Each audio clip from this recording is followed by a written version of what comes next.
आकाशवाणी गोरखपुर से प्रादेशिक समाचार।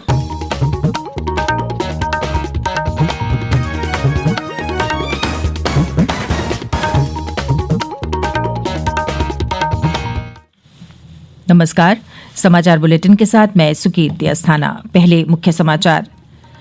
प्रधानमंत्री नरेंद्र मोदी ने कहा, कोविड महामारी की वैश्विक चुनौती ने नवाचार और नवीन टेक्नोलॉजी को अपनाने का दिया अवसर। कोविड-19 टीकाकरण का राष्ट्रव्यापी पूर्वाभ्यास आज से होगा शुरू। मुख्यमंत्री योगी आदित्यनाथ ने कहा, वैक्सीनेशन के बाद भी बरतनी होगी सावधानी। और प्रदेश में शीतलहर के चलते सामान्य जनजीवन प्रभावित। कई स्थानों पर न्यूनतम तापमान दर्ज किया गया 3 से 5 डिग्री सेल्सियस के बीच।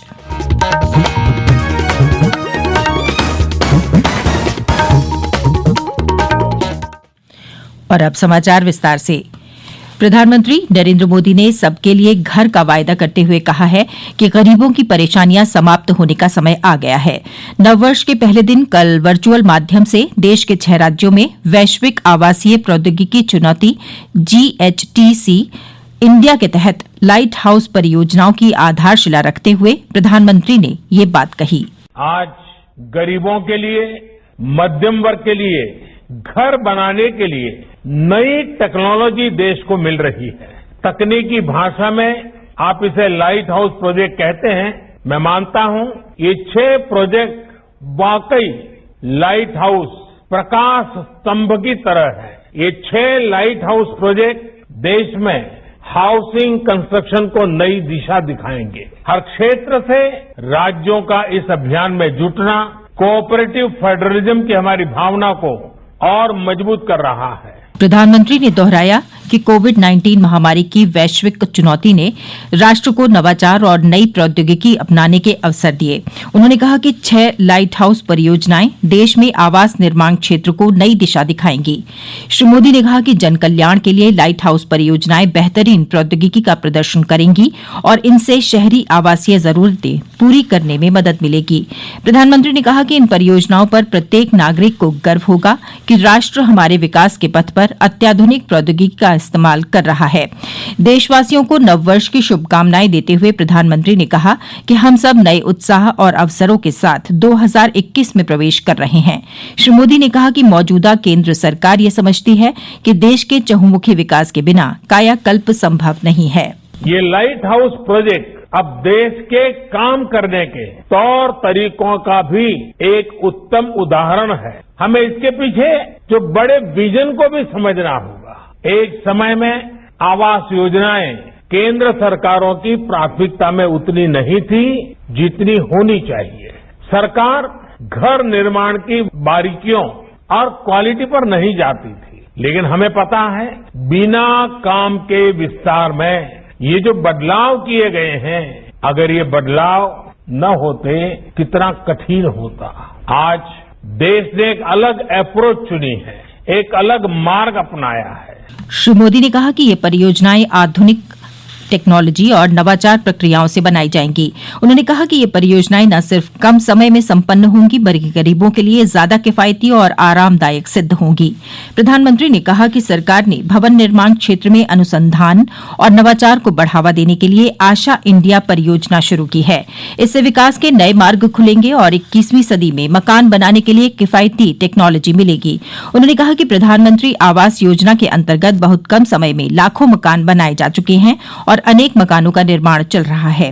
केंद्र सरकार ने रेरा नियमों के माध्यम से रियलिटी सेक्टर की परियोजनाओं में लोगों का भरोसा फिर कायम किया है। श्री मोदी ने कहा कि सरकार रियलिटी सेक्टर में निवेश को प्रोत्साहन देने के लिए प्रतिबद्ध है और इस दिशा में निरंतर प्रयास कर रही है। उन्होंने कहा कि देश में आवास कर 8% से कम करके किफायती मकानों पर 1% कर दिया गया है, जबकि औसत मकानों पर केवल 5% है।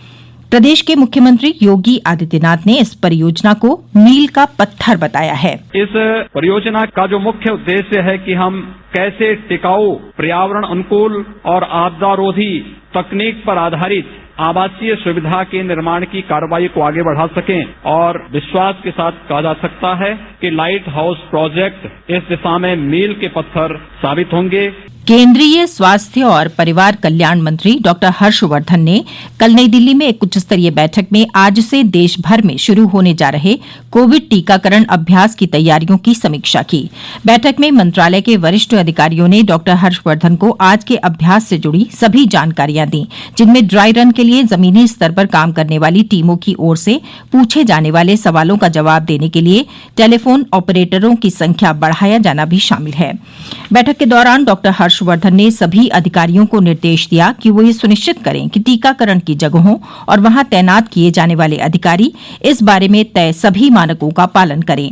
उन्होंने अभ्यास के दौरान प्रशासन और चिकित्सा अधिकारियों के बीच बेहतर तालमेल सुनिश्चित करने पर भी जोर दिया।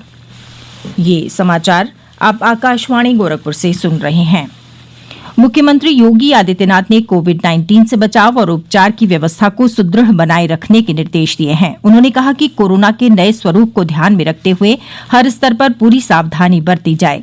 मुख्यमंत्री कल लखनऊ में कोविड-19 संक्रमण की समीक्षा बैठक में बोल रहे थे। उन्होंने कहा कि जिन देशों में कोरोना वायरस का नया स्ट्रेन मिला है, उन देशों से प्रदेश में आने वाले लोगों की सूची तैयार करके उन्हें ढूंढा जाए। मुख्यमंत्री ने कोरोना वैक्सीन के लिए जनपद स्तर पर की जा रही व्यवस्थाओं की गहन मॉनिटरिंग के भी निर्देश दिए। उन्होंने कहा कि वैक्सीनेशन के बाद सतर्कता बरतनी जरूरी होगी, इसलिए कोविड-19 से बचाव के बारे में लोगों को लगातार जागरूक किया जाए।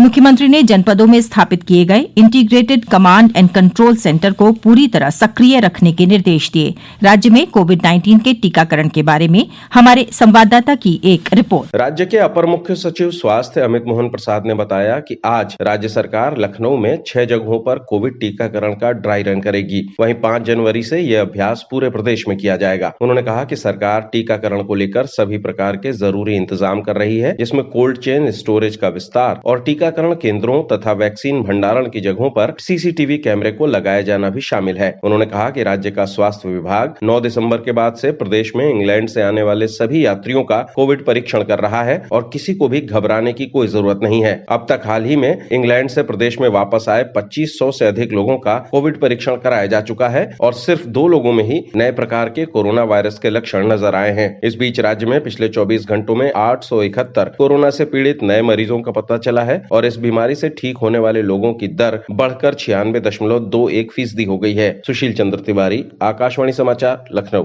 विभिन्न विश्वविद्यालयों और संस्थानों से संबद्ध 800 से अधिक शिक्षाविदों ने एक बयान पर हस्ताक्षर किए हैं, जिसमें केंद्र सरकार द्वारा बनाए गए प्रगतिशील कृषि कानूनों की सराहना की गई है।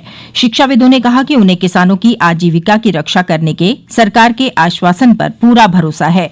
बयान में सरकार और किसानों दोनों के प्रति निष्ठा व्यक्त की गई है और गतिरोध दूर करने के प्रयासों का सम्मान किया गया है।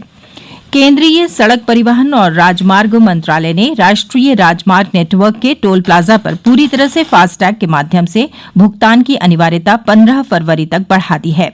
इससे पहले भारतीय राष्ट्रीय राजमार्ग प्राधिकरण ने टोल राशि नकद लेने की व्यवस्था कल यानी 1 जनवरी से पूरी तरह समाप्त करने की घोषणा की थी। उत्तरी भारत सहित प्रदेश इस समय शीतलहर की चपेट में है। तापमान के सामान्य से कई डिग्री नीचे चले जाने से लोगों की सामान्य दिनचर्या प्रभावित हुई है।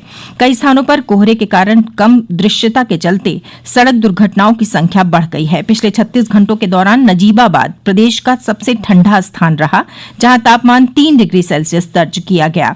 वहीं मुजफ्फरनगर में 3.2, कानपुर में 3.3, फतेहगढ़ फर्रुखाबाद में 3.9 और फुर्सतगंज रायबरेली में 3.6 डिग्री सेल्सियस तापमान दर्ज किया गया।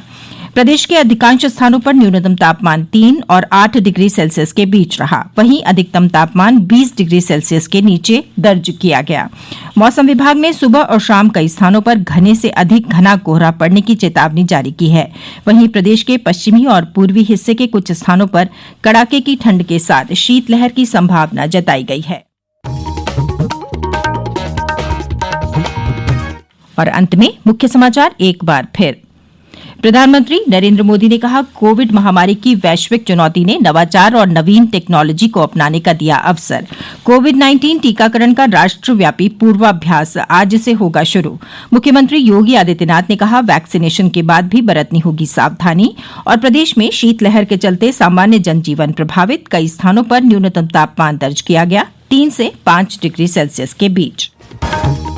इसके साथ ही समाचार बुलेटिन समाप्त हुआ। नमस्कार। है।